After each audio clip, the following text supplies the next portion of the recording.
Olá, amigos, muito boa tarde para você que já está ligado aqui na telinha da TV Cachoeira. A edição desta segunda-feira, 19 de setembro, do NT Sul é diferente, porque nós vamos falar de um tema super importante e que merece a atenção de todos nós. Vamos falar sobre suicídio. Você vai conhecer a história de quem perdeu alguém da família para o suicídio.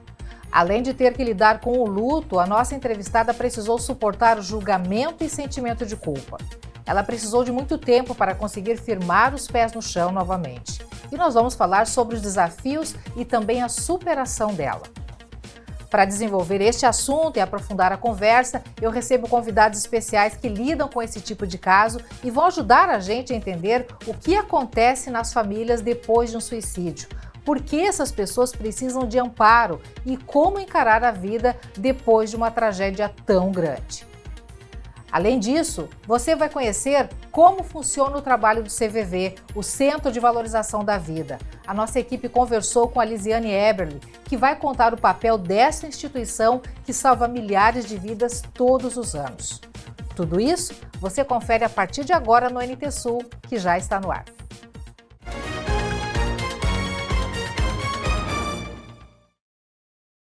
Em 2019, 703 mil pessoas morreram pelo suicídio em todo o mundo. Segundo a Organização Mundial da Saúde, o suicídio já está entre as principais causas de morte. Para você ter uma ideia, morrem mais pessoas pelo suicídio do que pelo câncer de mama, vírus HIV e até mesmo mais do que por homicídio. De cada 100 óbitos em 2019, 1,3 foi por suicídio. Definitivamente um dado preocupante e que precisa ser revertido. Essa tem que ser uma luta constante, é claro, mas todo mês de setembro o assunto é debatido com mais ênfase justamente para garantir que todos estejam cientes da necessidade de atenção para isso. E para que todos saibam como lidar com essa questão que pode sim acontecer dentro da nossa própria casa. E para falar sobre este assunto tão relevante, eu recebo aqui no estúdio dois convidados especiais. Lisiane Omerich, psicóloga e comentarista aqui do NT Sul, que sempre fala sobre temas como este e nos esclarece tantos questionamentos da saúde mental. Seja bem-vinda, Lisiane. Obrigada, Helena. Boa tarde a todos. Sempre é um prazer estar aqui na NT Sul, podendo participar do programa e falando sobre um assunto tão importante como esse. E também conosco o Dr. Gideu Machado, médico especialista em saúde de família, com experiência em diversas unidades públicas de saúde e que hoje trabalha no Ambulatório Vida. Doutor, muito bem-vindo. Olá, Helena, muito obrigado pelo convite, muito boa tarde a todos e a todas, e é uma alegria estar aqui nesse programa de tão grande audiência, ainda mais falando sobre um assunto tão importante. Precisamos falar sobre isso, com certeza. A gente vai apresentar agora para os nossos convidados aqui e para você também que está em casa, a história da Virag. Ela perdeu o irmão para o suicídio em 2006 e passou muito tempo tentando não tocar no assunto, tentando não lidar com ele para evitar o sofrimento. Mas, ao mesmo tempo, ela sentia culpa por não ter evitado o que aconteceu. Você vai entender agora como foi que tudo isso começou. Bem, o que aconteceu com a minha família, nós fomos surpreendidos no dia 5 de novembro de 2007, com a notícia que meu irmão cometeu suicídio, né? Então foi algo que chegou totalmente de surpresa, como acontece, acredito, com a maioria das famílias, né? E aí depois, né, aí começou-se, né, esse longo processo de luto, né, de enfrentamento, né, do que aconteceu. Eu morava com ele, morava só eu e meu irmão, ele tinha 32 anos, e nós morávamos juntos, né? Nós não somos brasileiros, mas moramos no Brasil há muito tempo, desde criança, e após a restante da família ter retornado para o meu país de origem, ficamos só eu e meu irmão morando juntos, então eu convivia com ele diariamente, e mesmo assim não percebi, fui pega totalmente de surpresa. É uma situação, né? É uma situação bastante complicada e deve ser... Bom, só quem sente na pele é que sabe, né? Lisiane? O que ela falou, que ela foi surpreendida, né? Falar sobre o suicídio hoje é falar sobre o ápice de um transtorno, né? Nós não temos um suicídio que ele não seja o produto de um tipo de transtorno mental, né? Isso a gente sabe que é uma atitude desesperada de alguém que é portadora de um transtorno mental. Então, quando a pessoa chega ao ponto de tirar a vida dela, e esses índices que tu colocaste foram muito sérios, né? Esse grande índice de suicídio, principalmente entre os adolescentes e jovens, né? E esse é um dado extremamente preocupante, porque muitas vezes os adolescentes estão ao nosso lado e a gente não percebe, assim como qualquer outra pessoa.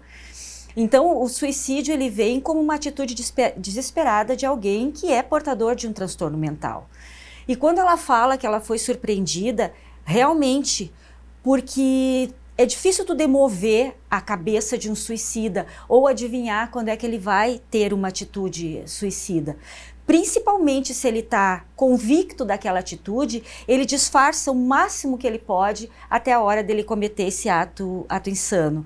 Então as pessoas ficam, como essa senhora falou, né, surpreendida, fica sem chão. Porque tu não nota onde é que eu estava, que eu não notei que aquela pessoa ali está ao ponto de cometer um ato translocado desses, né? E a gente não nota porque ele não quer ser notado, ele quer chegar na situação que ele se colocou e praticar aquilo ali. Então ele não vai mostrar para ninguém que ele está a ponto de cometer o suicídio, porque ele não quer que ninguém interfira naquela decisão que ele tomou, decisão impulsiva, absurda, translocada, mas foi uma decisão que ele, de certa forma, tomou. Então, para as pessoas que fica aquele sentimento de vazio. O que eu podia ter feito, né? Onde é que eu estava, que eu não enxerguei que a pessoa estava nesse nível? Então, assim, a gente tem muita coisa para falar sobre o suicídio e tem que ser falado mesmo, porque pode acontecer em qualquer família. Na família da gente, na do outro, de algum amigo, colega, familiar. Isso está muito presente e a gente precisa não só usar o setembro, mas usar o nosso dia a dia para falar sobre esse tipo de assunto. Doutor Gideão. Porque esse silêncio, né, um silêncio aflito, imagina uma convivência de dois irmãos que compartilham a mesma morada, a mesma casa, mas não conseguem se ver, né? E eu fico imaginando o desespero dela depois do ocorrido de se culpar por não ter visto, né? Porque a gente sabe que a pessoa que ela toma uma decisão como essa, ela passa por alguns estágios. Primeiro ela começa a ter pensamentos de morte, que são seguidos de uma ideia. E se Deus me levasse? E se eu não estivesse mais aqui? E existe uma maneira de identificar isso, né? Mas ela é uma maneira muito fina da gente identificar, de simplesmente, Deus que me livre, Deus que me leve, eu queria criar asas e voar, né? Esses são os pensamentos de morte, que são seguidos de ideias. E se eu me jogar? E se eu tomar algo? E se essa arma estiver carregada? Que culmina num ato que a gente chama de tentativa. Muitas tentativas acabam acontecendo para o pior, nesse sentido, que é o suicídio. Existem dados que falam que as tentativas elas são 10 a 20 vezes maiores do que o índice de suicídio de fato. Então as pessoas realmente tentam muito. E elas vão por este caminho, que é ter ideias, que é ter um plano e efetivar este plano. Bom, a gente vai saber mais detalhes agora sobre esse case que a gente está apresentando para vocês. Perder alguém da família ou um amigo para o suicídio é com certeza um choque muito grande. Mas olha, gente, tem vezes que os sinais estão sendo dados e é preciso ficar de olho. O Dr. Gideão agora há pouco falou sobre isso. É preciso ficar de olho para não deixar esses sinais passarem. Então, ele não tinha nenhum diagnóstico, ele nunca frequentou, né, nem psicólogos, nem psiquiatras, não estava fazendo tratamento, né? Então, na época, para mim, foi realmente uma surpresa. Só após, né, do que aconteceu, que eu comecei a analisar, né, o passado, possíveis sinais, né, o que poderia, né? E aí eu percebi que ele vinha num longo processo que ele não estava feliz. Ele estava realmente com um quadro de algum transtorno, só que como eu não conheço, né, não tenho formação, eu não percebi. Só depois do que aconteceu que eu comecei a entender, né, os sinais que estavam lá, mas eu não tinha percebido. O meu irmão, ele é um caso um pouco diferente, porque ele chegou a verbalizar frases de que se a vida não valesse a pena, se ele não conseguisse realizar os sonhos dele, então para que viver? Né? Então, posteriormente, eu pensei nessa frase que ele tinha falado, que podia ser interpretado como uma espécie de sinal. Nós brincamos muito, né, quando passamos por dificuldades na nossa vida, muitas vezes, né, a gente é natural do ser humano se questionar, né? Foi o que eu aprendi depois de tudo que aconteceu, que é natural a gente se questionar em alguns momentos da vida. Todos nós temos dias, momentos que estamos desanimados, que algo não acontece da forma que a gente gostaria. Mas existe uma diferença entre um momento, né, de infelicidade, né, e algo que se prolonga por muito tempo. Eu acredito que essa é a diferença. Mas eu percebi o quanto a gente brinca com realmente com essas frases, né, que estão relacionados à morte, e ao mesmo tempo a gente, quando o assunto realmente acontece, né, um suicídio na família, acontece o oposto, ninguém mais fala sobre, as pessoas se calam, as pessoas se escondem, por causa do estigma, da vergonha, do julgamento, né, então imediatamente a gente deixa de falar, né, e na época que aconteceu com meu irmão, já faz bastante tempo, né, 2007, esse ano faz 15 anos, não existiam nem as campanhas que hoje nós conhecemos, como Setembro Amarelo, na época não existia. Então se falava menos ainda sobre esses assuntos. E a gente agora, neste momento, está falando. Nós, antes de começarmos, a gente comentava a importância de que é necessário falar, é necessário esclarecer, é necessário pontuar, né, os vários aspectos, o que envolve a questão do suicídio, tanto para a pessoa que pensa em praticar esse ato, como para a família que, de repente, enlutada fica e muitas vezes fica sem saber, fica sem eira nem beira, como se diz, né? Exatamente. E dentro disso é fundamental identificar sentimentos. Imagina que você sente algo e é necessário arrumar uma maneira, e a gente sabe como é essa maneira, de colocar esses sentimentos para fora. A identificar, eu sinto fome, eu sinto medo, eu sinto ansiedade, eu sinto raiva, eu sinto angústia, e conseguir comunicar isso para aquelas pessoas do seu entorno. É fundamental a gente falar sobre o que a gente sente.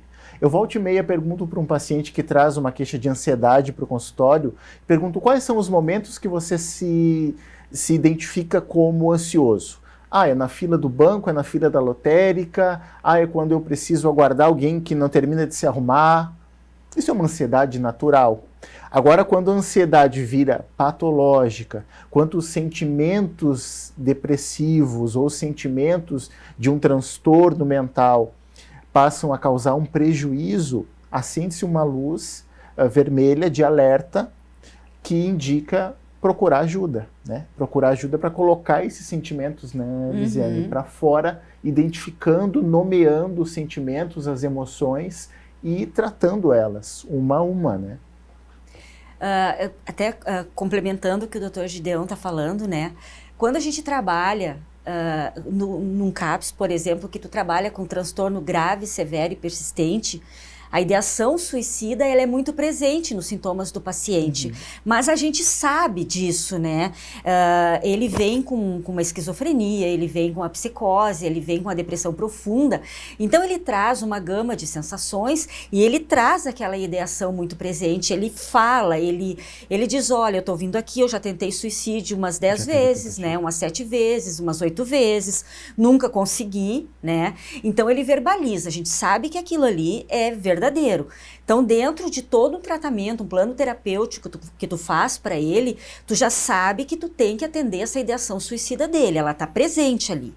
Mas o mais problemático que eu vejo é quando essa ideação ela vem das pessoas que têm uma personalidade introspectiva, que não estão habituadas a falar, e elas não permitem que tu ajude, porque tu não sabe o que está acontecendo com elas. Normalmente, a gente desenvolve um olhar ao outro, mas esse outro tem que sinalizar pra gente que alguma coisa não está bem. E tem pessoas, né, vamos pegar um caso dos adolescentes agora, que a maioria dos adolescentes, ele é trancados na frente de um computador, num quarto, né? Então, tu acostuma com aquilo ali que tu acha que é normal. Mas daqui a pouco esse adolescente está trancado ali, ele está com depressão, ele está com o mundo interno dele em sofrimento. E daqui a pouco ele faz uma tentativa de suicídio, ou ele consegue cometer um suicídio, e tu fica assim, ó, olhando o que aconteceu aqui, como ela mesmo disse, eu não percebi, né? Então tem personalidades, e isso torna o serviço da gente mais difícil, porque tu tem que fazer uma busca, tu tem que fazer uma investigação, né, para saber o que passa na cabeça daquela pessoa. Então, estes casos são os casos mais perturbadores que a gente tem. E é aí que a gente se surpreende, porque são pessoas que não demonstram, né, o que estão sentindo, e aí acabam, então, em tentativas ou consumando o ato suicida, sem que a gente se dê conta do que está acontecendo ao redor. A gente tem como dado aqui da Associação Brasileira de Psiquiatria e do Conselho Federal de Medicina que entre 2011 e 2021 aumentou em 43% o número de suicídios e que a pandemia contribuiu muito para que isso acontecesse. A gente vai falar sobre isso, abordar daqui a pouquinho. Gente, o não estar bem costuma ser uma questão com bastante resistência da sociedade como um todo. Muitas pessoas sempre se veem obrigadas a manter uma pose de que está tudo muito bem, manter o sorriso, fingir que está tudo muito legal. E no meio de tantos sorrisos que escondem o sofrimento, é mais difícil saber quando alguém não está realmente bem. Tem todo um estigma, né, em relação à saúde mental. Então, as próprias pessoas têm medo do julgamento e não procuram, não manifestam, escondem, né, muitas vezes, né. A pessoa sorri, se comparar, existem estudos que comparam fotos, né, da pessoa dias ou uma semana antes de acontecer o suicídio, e as pessoas estão sorridentes, porque a gente aprende a disfarçar as nossas emoções, né, nossos sentimentos, né. E hoje em dia, essa é uma questão que está bastante patente, digamos assim. Com rede social é muito fácil, né? Tá tudo bem, tá tudo legal, e as pessoas compram, né? Aquela figura, aquele ideal. O doutor Gideon comentava antes da gente começar a gravar que no consultório, frequentemente aparece pessoa que vai lá porque está sentindo um tipo de dor, mas que quando vê no decorrer da conversa, começa a se revelar. E aí, doutor, fala um pouquinho pra gente. Exatamente. A pessoa chega sorrindo, mas querendo chorar. Então, traz uma queixa, e se eu for focar apenas na queixa, eu não vou descobrir o que está trazendo essa queixa. Então, a nossa conversa em anamnese, né, é muito importante nas consultas, porque eu estou com dor de cabeça que acontece no final da tarde, logo que eu chego do trabalho. É uma cefaleia tensional, né? Mas o que está acontecendo nesse emprego que está te causando tanta tensão? Ou por que o emprego, o trabalho, o fazer, a escola, por que o dia a dia está tão pesado atualmente, né? Por que a gente cria sentimentos para querer escapar? Eu preciso sair desse ambiente, eu preciso de um atestado para não precisar mais frequentar determinado ambiente. Então a pessoa acaba te mostrando manifestações claras de que ela está sobrecarregada mentalmente, ela está psicologicamente sofrendo, e o corpo responde a essas alterações, né? Então, nem todo o tratamento é farmacológico. E aí está aqui a nossa psicóloga. E eu sou um médico e eu acredito muito nisso. Nós precisamos conversar. A psicoterapia, o tratamento que envolve a escuta ativa de um profissional capacitado, ele é muito mais efetivo do que alguns comprimidos que a gente indica, né?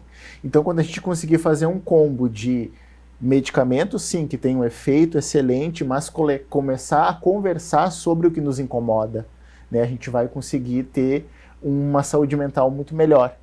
Existem dados que dizem que de 10 pessoas, 6 para 7 padecem de algum transtorno mental. E isso não é conversado na sociedade. Por que eu olho para você e falo, mas você tem um transtorno depressivo, né? Mas você tem hipertensão e diabetes. São duas doenças. As duas doenças têm que ser tratadas. Por que nós temos tanta dificuldade de abrir o coração e tratar aquilo que a gente não fala, né? E que nos perturba e que nos adoece, é muito importante o debate, é muito importante a roda em casa, em volta da mesa, no sofá da sala, conversar sobre aquilo que nós sentimos, aquilo que nos incomoda, né? Acho muito importante deixar esse recado para as pessoas, de que nós temos que colocar para fora aquilo que nos perturba, né? Temos realmente que falar muito mais, e a questão de resgatar as relações. Nós vamos seguir falando sobre isso no próximo bloco. O NTSU vai para um rápido intervalo agora e na volta a gente segue falando desse tema. Você vai conhecer um pouco mais da história da Virag e saber especialmente como tem sido a luta dela para superar o suicídio do irmão. Ela descobriu no voluntariado uma forma de lidar com isso. Ainda hoje, você vai ver também como funciona o trabalho do CVV, o Centro de Valorização da Vida. A nossa equipe conversou com a Lisiane Epperle, que vai contar o papel dessa instituição que salva milhares de vidas todos os anos. É claro, eu sigo com meus convidados especiais para tocar essa conversa. Não sai daí que tem muito mais informação importante para você. O intervalo é rapidinho.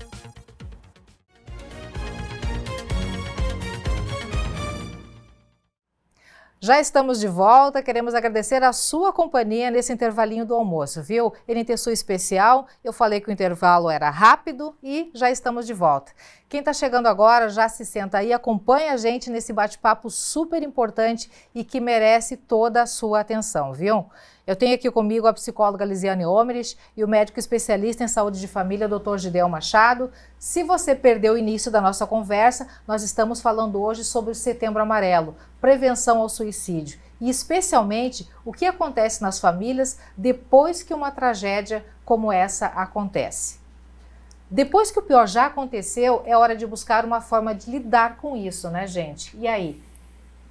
Lisiane? Então, essa é a pior parte, né? Depois que a gente tem um suicídio na família.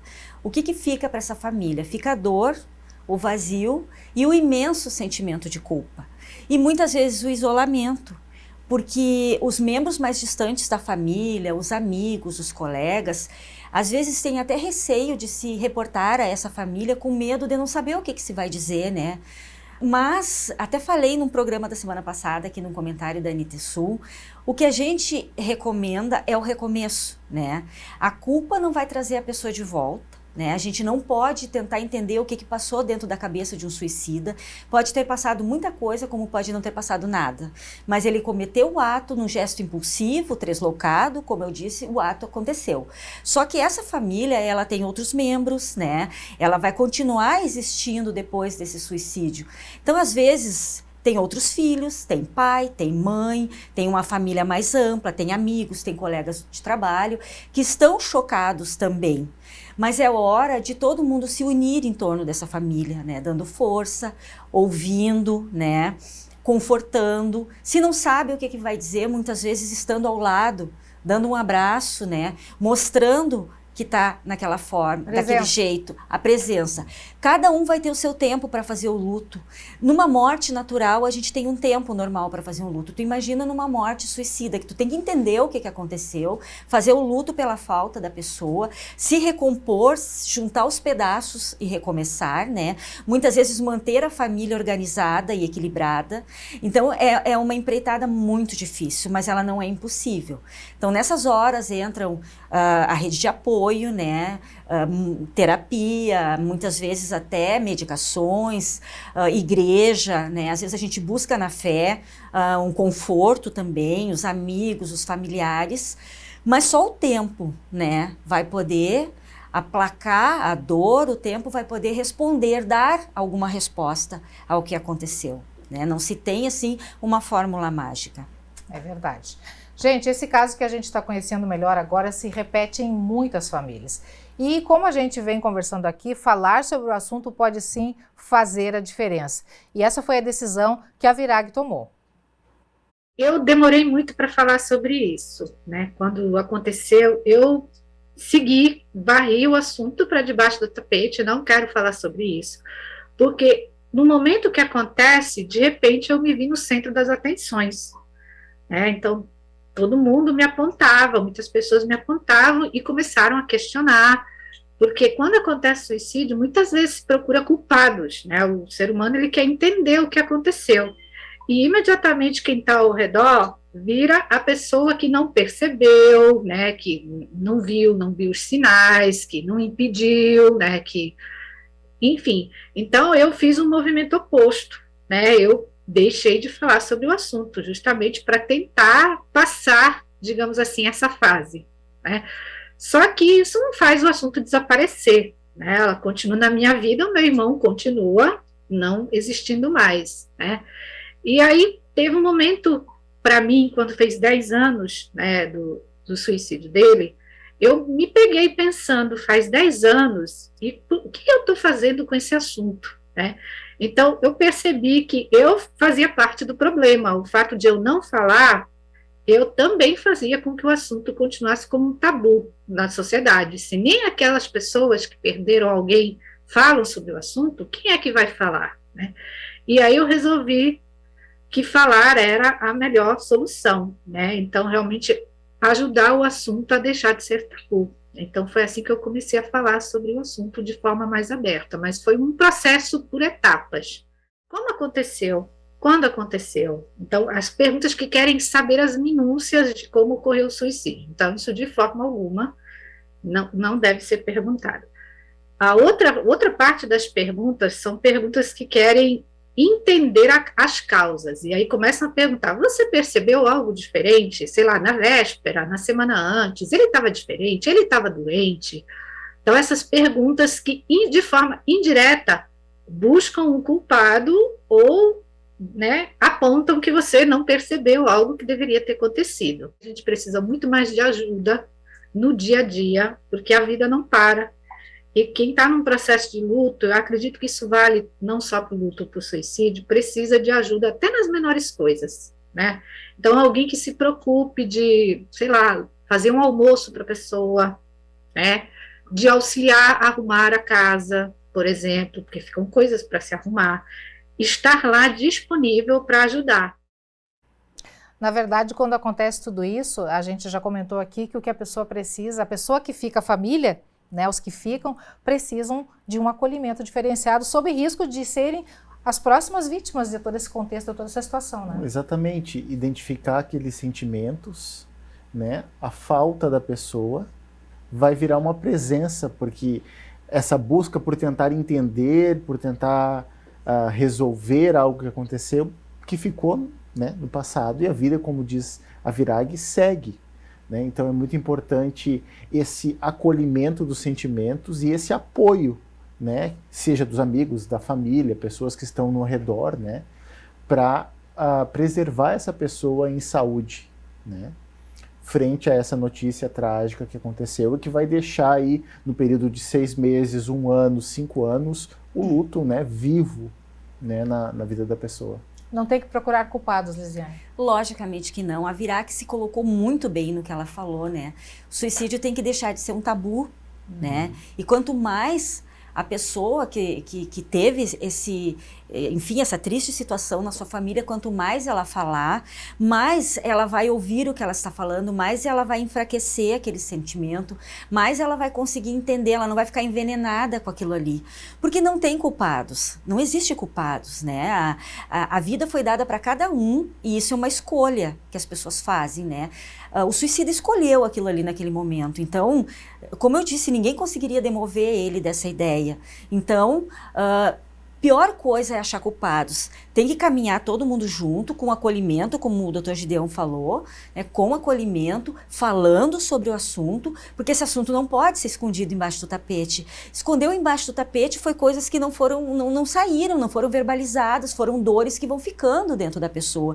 E aí sim, aí nós temos mais problemas, mais pessoas adoecidas e, por que não, até com outro risco de suicídio em função do suicídio anterior, né? Exato. Então a gente, é muito complexo, a gente tem que ter assim, a participação de todos naquela família, naquelas pessoas, né, para tirar elas do buraco e poder colocar no trilho e mostrar que tem vida daqui para frente.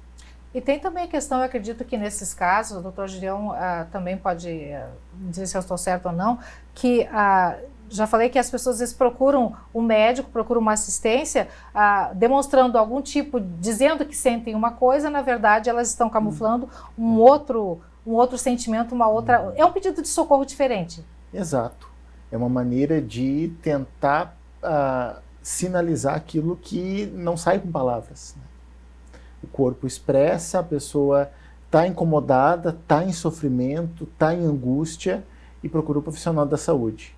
Então, para nós é um grande desafio, né? Como a Lisiane disse, o nosso trabalho ele é melindroso nesse sentido, porque entre 15 e 20 pessoas que eu atendo num turno de trabalho, 10 pessoas estão com uma queixa que está relacionada à saúde mental. Então, identificar esses fatores é primordial para a gente. Mas também é primordial de que as pessoas do entorno, da sociedade, estejam atentas, né? Porque uma andorinha não faz verão. Mas quando todo mundo está atento aos comportamentos de risco, aos comportamentos que demonstram esse espectro, né, de desesperança, a gente consegue trabalhar junto, né? Consegue avaliar melhor os sinais e sintomas daqueles que estão com pensamentos de morte, ideias, ou que estão já em tentativa de suicídio. Gente, por vezes, mais do que falar, agir pode também ajudar. A Virag descobriu isso na prática. O sentimento, assim, o sentimento mais permanente que eu tinha ao longo, né, de tudo que aconteceu, e ainda tenho às vezes, é que o enlutado por suicídio se sente muito isolado, muito solitário no luto, né? E isso porque a sociedade ainda não fala muito sobre esse assunto. Agora a gente já fala mais do que antes, mas ainda não fala, né, o suficiente. Até não acontecer na minha família, eu também não falava sobre esse assunto, eu não conhecia nem o trabalho do CVV, o que é uma coisa que eu fiquei muito chocada, que é uma instituição que existe há 60 anos. Eu me dei conta que eu queria fazer um trabalho voluntário nesse sentido, porque eu poderia usar a minha experiência, a minha dor pessoal para algo útil, digamos assim. E eu fui procurar na internet, literalmente, trabalho voluntário com prevenção do suicídio, e foi aí que apareceu o CVV, que eu fiquei chocada, que eu não conhecia até então, né? E foi assim que eu fui buscar o CVV, fiz o treinamento, né, e me tornei voluntária. Que legal, ela foi resiliente, na verdade, né? Com toda essa situação, né, com o sofrimento dela, acabou canalizando para ajudar outras pessoas. Eu tenho um dado aqui que pode, aparentemente, parece vir de encontro a tudo isso que a gente está falando. Um dado que menciona que a Organização Mundial da Saúde diz que 90% dos suicídios pode ser evitado. E aí tem essa questão da culpa de parentes, das pessoas que ficam, mas também é mencionado que existem os passos, esse dado é dado para mencionar os passos de ajuda às pessoas que estão nessa situação. Os passos são: converse, acompanhe, busque ajuda profissional, proteja. São dicas, na verdade, para que as pessoas saibam como agir quando se deparar com uma situação como essa que o nosso case aí, que a Virag participou. Eu sempre coloco, Lena, que grande parte da prevenção do suicídio está no olhar do outro, né? A partir do momento que a gente deixa de ser um pouco egocêntrico e a gente passa a olhar o outro, a gente começa a notar os sinais do outro. Quando tu presta atenção nas pessoas, né? Quando as pessoas não passam batida por ti porque tu tá muito centrado na tua vida. Então esse outro pode ser um familiar, um colega de trabalho, um colega de escola, um outro adolescente, que se tu observar, ele vai dando sinais, né? Uma pessoa fica mais agressiva, fica mais introspectiva, mais infeliz, e ela não é assim se tu começa a dizer, opa, mas tem alguma coisa errada ali. Este olhar que tu dedica ao outro, ele é muito importante, porque faz com que tu veja que aquele outro pode estar passando numa situação delicada e tu pode ali estender a mão. Vem cá, tu não tá bem hoje, eu posso te ajudar em alguma coisa? Vamos procurar um psicólogo? Tu quer que eu te leve no psiquiatra? O que tu tá vendo? Tu não era assim, né?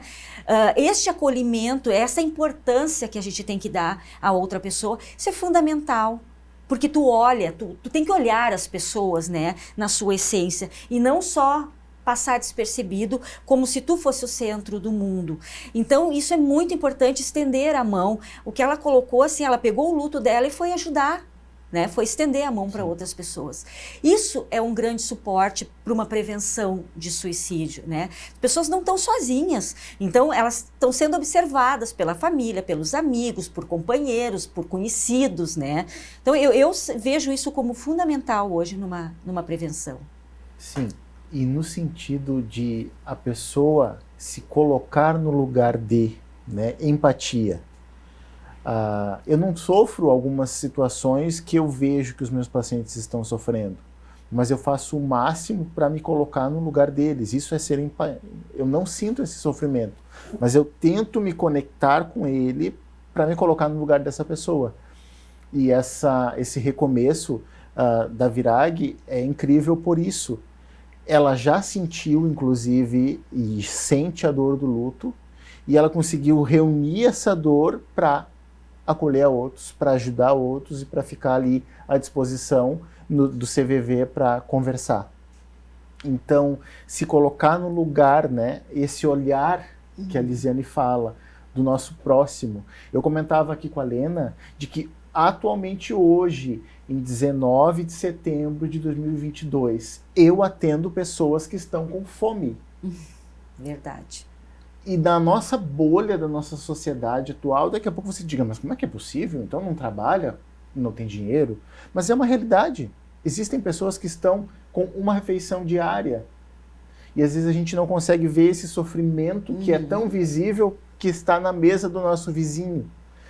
As questões da saúde mental, as questões psicológicas são muito maiores que essas. Então é importante se colocar no lugar do outro e interpretar o olhar, interpretar a lágrima, o olho no fundo, a noite mal dormida. Exatamente. Né? É muito importante a gente ficar atento ao nosso irmão, né? Aquelas pessoas que estão com a gente.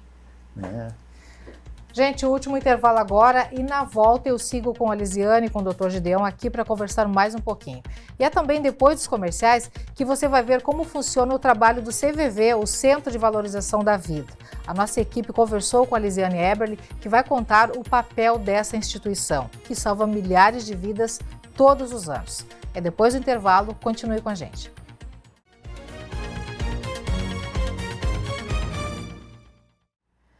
NTSU está de volta, hoje um programa diferente que está tratando da prevenção ao suicídio, mas também de como lidar com essa questão depois que ela já aconteceu. Como encarar, como superar e como apoiar quem precisa. Ao meu lado, a Lisiane Omid, psicóloga, e o Dr. Gideon Machado, médico especialista em saúde de família. No bloco anterior, nós vimos e conversamos aqui sobre como a Virag encontrou no voluntariado uma forma de lidar com o luto. E aproveitando que estamos falando no papel de acolhimento, uma instituição que presta um serviço de grande valor nesse sentido é o Centro de Valorização da Vida, o CVV. São diversas chamadas e ligações todos os dias, nas quais os voluntários conversam e tentam evitar que quem está do outro lado da linha tire a própria vida. Para entendermos melhor isso, o Gabriel Hag conversou com a Lisiane Eberle, que é secretária-geral e também voluntária. A gente confere esse bate-papo e volta para conversar um pouco mais com os meus convidados aqui. Boa tarde, Gabriel. Oi, Helena. Oi, pessoal do estúdio, os nossos convidados e também um olá para o amigo e para a amiga de casa que nos acompanham nesse programa especial, né, para debater esse assunto tão importante que é o suicídio e a prevenção ao suicídio. Eu converso agora com a porta-voz voluntária do CVV, que é o Centro de Valorização da Vida, a Lisiane Eberle. Lisiane, muito boa tarde, bem-vinda ao NTSU e obrigado por estar conosco nessa data. Olá, todos sejam bem-vindos a esse programa. É um prazer para o CVV poder estar aqui, conversar um pouco com vocês sobre o CVV, sobre o Setembro Amarelo. O CVV recebe em torno de 10 mil ligações por dia. É uma gama bastante grande de pessoas ligando. E vamos dizer que tem aumentado um pouco essa temática, sabe? Principalmente com os jovens. Os jovens sentiram a pandemia de uma maneira que nós adultos não sentimos tanto, porque para eles foram 2 anos de uma interrupção de uma vida escolar, de uma vida social, muitas vezes a interrupção de um namoro físico, né? Então eles estão sofrendo um pouco mais a solidão que eles enfrentaram de estar sozinhos, né, sem aquela turma de amigos. Muitos deles não sentem mais prazer de voltar para a escola e eles narram isso para a gente. Primeiramente, o voluntário escuta, né? Às vezes já é direto, ele diz, olha, eu estou ligando para vocês, mas quando eu terminar de de falar, eu vou me suicidar, eu não quero mais viver, e eu tô ligando porque eu quero ouvir uma pessoa, né, antes de ir embora. Aí, nesse momento, o voluntário fica muito próximo a ele, acolhe essa dor dele, porque uma pessoa, para dizer isso, né, sentir essa vontade e falar, deve estar sendo bem doloroso. Então, a gente pede para ele, vamos conversar um pouco sobre isso, né? Por que tu está pensando em suicídio? Vamos conversar, né? Vamos ver como é que a gente consegue entender essa questão. Aí a pessoa começa a falar, começa a conversar, começa a se ouvir, porque o voluntário, então, devolve algumas coisas para ele, né, do que ele falou. E, às esse, no final da ligação, ele agradece por ter conversado conosco e nos diz que hoje ele não vai fazer esse ato, porque o CVV deu atenção a ele. A gente fica contente quando isso acontece, porque a gente conseguiu salvar aquela vida no dia de hoje. Outras vezes, no decorrer da conversa, eles próprios conseguem ver uma saída, assim, eles próprios se dão conta que, nossa, eu podia procurar uma ajuda, eu podia falar com alguém sobre isso. Sabe o que eles desejam? Eles desejam acabar com a dor. Às vezes, sabe, são anos de sofrimento, anos de coisas que não se solucionam. Às vezes, eles sofrem aquele bullying há muito tempo. E ele começa a pensar, o que eu posso fazer, e ele está tão doente, ele está tão sofrido, que ele não vê a solução. Ele quer terminar com o sofrimento e ele não sabe como. Então ele fala assim, se eu morrer, acaba meus problemas. Se eu morrer, deu, ninguém, né, acabou. E não é isso que ele quer. Ele gostaria de viver plenamente, de viver feliz, né, de poder tocar a vida para frente. E ele só consegue começar a melhorar quando ele consegue ver uma solução. Anne, e quando as pessoas chegam ao extremo, né, de cometer o suicídio, como é que vocês veem o outro lado? Quem fica, né? Porque quem fica tem um sofrimento gigantesco, né? E vocês, como CVV, também atendem o outro lado da história, ou seja, também atendem quem fica. Como é que é para vocês isso tudo? Sabe que as estatísticas dizem, né, que de 6 a 10 pessoas ficam impactadas com a morte por suicídio de alguém. E eu gosto de dizer que quando esse suicídio acontece numa escola ou num ambiente de trabalho, as pessoas impactadas são muito maiores. É a escola inteira, são os professores, são os pais, são as crianças. E todo mundo se questiona, como que eu não vi? O que a gente poderia ter feito para que isso não acontecesse? Então, a primeira coisa que fica é a culpa, né, dessas pessoas que conviviam com ele. Na questão das escolas, ficam as crianças que não sabem o que fazer com isso, o que fazer com essa dor. Meu amiguinho se foi, se matou, como que isso aconteceu? Como que nós vamos lidar com isso? Porque não se fala nisso nas escolas, não se fala de sentimento, não se fala em morte, não se fala em dor. E essas pessoas, sabe, que nos ligam, às vezes um familiar próximo, né, como pais, irmãos, eles têm sempre a dor. Eles ligam, às vezes, várias vezes, às vezes isso já aconteceu há muito tempo, né, e o familiar ainda sofre, porque ele acha que talvez pudesse fazer com que a pessoa ficasse mais tempo aqui. E muitas vezes ele não tem culpa nenhuma. Quem está nos assistindo e fica com um pouco mais de dúvida, como é que é o procedimento para ser um voluntário do CVV? O voluntário do CVV, que tem vontade, né, que sente lá no seu coração que poderia ajudar, às vezes ele até acha que ele não tem jeito, né, para isso, que não vai conseguir atender, não vai saber o que dizer, mas é para isso que tem esse curso de preparação de novos voluntários. A pessoa tem que ter mais de 18 anos e tem que ter 4 horas semanais para doar para o outro após fazer o curso. Esse curso, ele é uma vez por semana, por 3 horas, né? Pode ser de manhã, de tarde ou de noite, conforme esteja sendo oferecido. Ele dura em torno de 3 meses de teoria e prática e de autoconhecimento de mim mesma, e depois mais 3 meses de estágio. Ele é um curso bastante longo, porque a gente precisa aprender a ouvir, aprender o que dizer, saber quem são as pessoas que ligam, os problemas que elas trazem, e também fazer uma reforma íntima dentro de mim. Hoje esses cursos são feitos online, de qualquer cidade do Brasil pode fazer esse curso. Quem quiser fazer pode entrar no site cvv.org.br, lá na aba Seja Voluntário. Uma pessoa de Cachoeira do Sul pode se inscrever para ser voluntário aqui no posto de Porto Alegre. Ele vai fazer o curso de forma online, ele vai participar das nossas reuniões de forma online e ele vai atender as pessoas aí de Cachoeira do Sul da sua casa. Ela não precisa estar aqui fisicamente. Lisiane, eu queria te fazer um pedido para a gente finalizar essa entrevista. Deixa a tua mensagem, Lisiane, tua mensagem de esperança e de que tudo se resolve, né?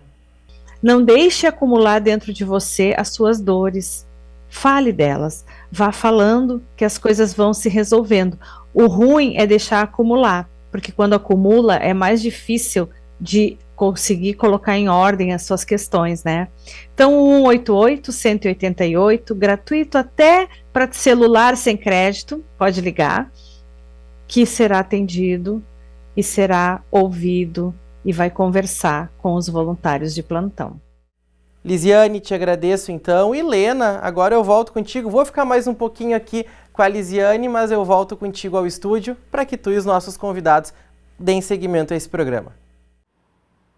Obrigada, Gabriel, pela participação. A Lisiane também. Importante falar sobre isso. Esse trabalho da CVV é especial, espetacular. Eu já estive lá em Porto Alegre acompanhando de perto e vendo como funciona a central telefônica lá do centro em Porto Alegre. E é um trabalho que se estende, está disponível em todo o Brasil. É muita gente buscando e precisando de ajuda, né?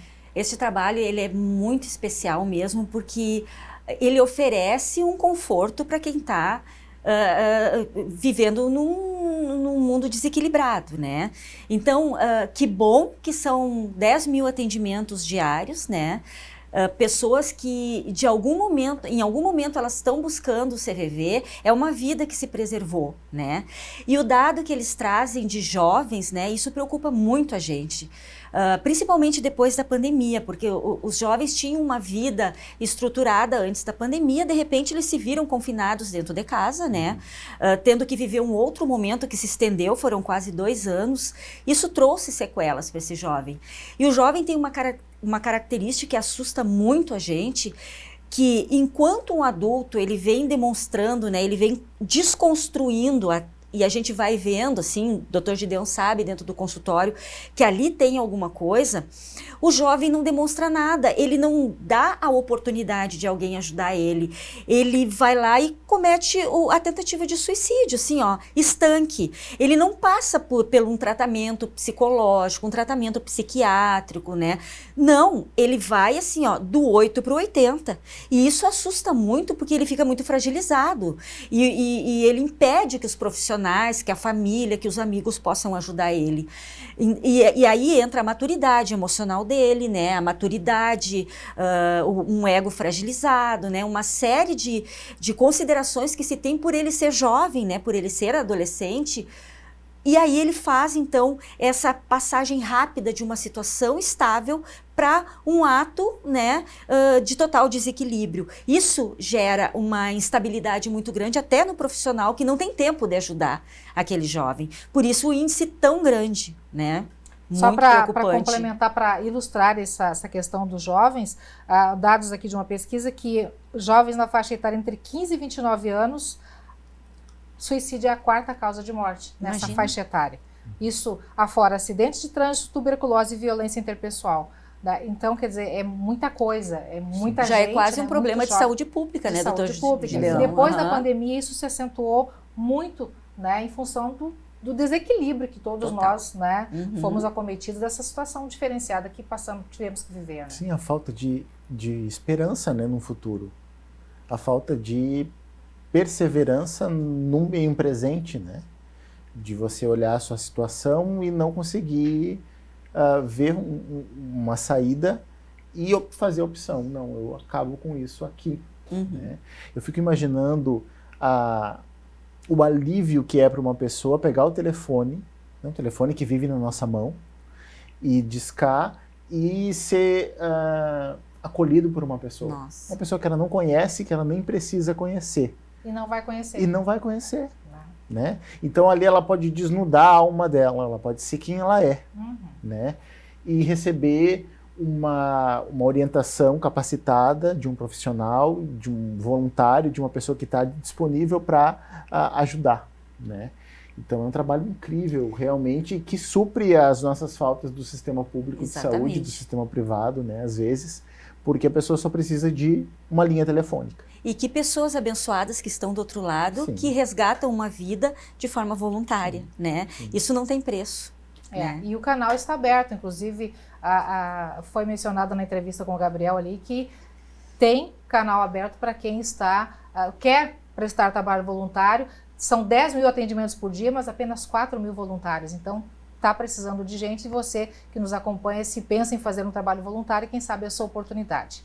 Gente, nós estamos partindo para o final do programa, mas antes de encerrar, quero muito agradecer a Lisiane e ao Dr. Gideon pela presença aqui, por nos ajudarem a passar orientação relevante para você que está assistindo em casa.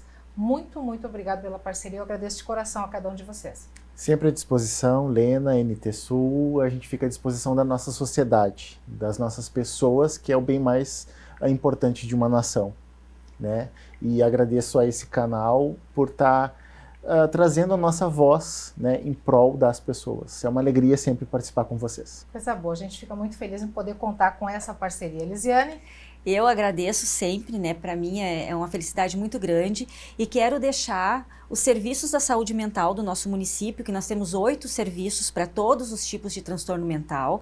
Estamos com serviços de portas abertas, então estamos com as portas abertas para receber, né, as pessoas que estão em sofrimento mental, para que a gente não deixe chegar no ápice, né, que é a tentativa de suicídio ou o próprio ato em si. Dá para buscar ajuda? Tem onde buscar ajuda? Tem onde buscar ajuda e nós estamos lá, as equipes prontas esperando para ajudar. E a gente tem certeza que faz toda a diferença na vida de uma pessoa. A partir do momento que entra no serviço, a gente pode ajudar sim, e a gente tem visto isso na prática. Coisa boa. Gente, deu nosso horário, né? A gente tem que encerrar. Se você perdeu parte do programa de hoje, acesse tvcachoeira.novotempo.com para conferir todo o conteúdo. Compartilhe também com quem precisa ouvir o que foi conversado aqui, é muito, muito importante. Faça o que estiver ao seu alcance para ajudar a salvar uma vida. E claro, se a tragédia do suicídio já ocorreu perto de você, siga a orientação do especialista para lidar com isso ou para ajudar alguém a lidar com esse momento tão difícil. Cuide de quem está perto de você e especialmente cuide de você. Tá bom? Dado o recado? Amanhã é feriado aqui no Rio Grande do Sul e nesse dia do Gaúcho vai ter muitas reportagens super especiais aqui no NT Sul, tá bom? Eu espero por você, super especial e abençoada tarde. A gente se vê até amanhã.